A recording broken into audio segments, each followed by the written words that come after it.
Breaking news this morning, two crime scenes just blocks from each other in southwest Atlanta. Atlanta News First Don Shipman live with the First Alert breaking news tracker on Venetian Drive. So is this a shooting investigation, Don? It is a shooting investigation, and we know that now 3 people are in police custody. The arrest happening right here just moments ago. You can see police have the area cordoned off right here, and it's been this way for just about an hour now.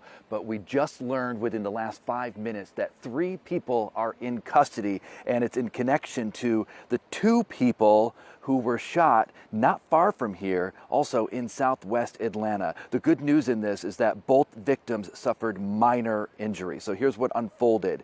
Just after 2 o'clock this morning, someone called 911 reporting a shooting at Harmony Plaza Apartments on Myrtle Drive here in southwest Atlanta. This is the 1800 block that happened in. Officers cordoned off that complex. We saw them questioning witnesses at the scene. The investigation led police here to where we're standing now, the live images you're seeing now here on Venetian Drive.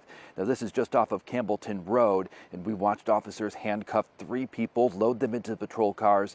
This all happening right here on this street. Officers pushed us back from the scene. Several patrol cars remain here. This is the 1500 block. Now we're working to learn more about those 3 people in custody right now, what charges they may face. We do have calls into Atlanta Police to get updated information on this, but again, all of this just unfolding within the last 5 minutes, the new information we're receiving anyway. We know 3 people are in police custody, 2 people were shot, minor injuries. They've been rushed to the hospital. We're live here in southwest Atlanta. Don Shipman, Atlanta News First. Thank you, Don.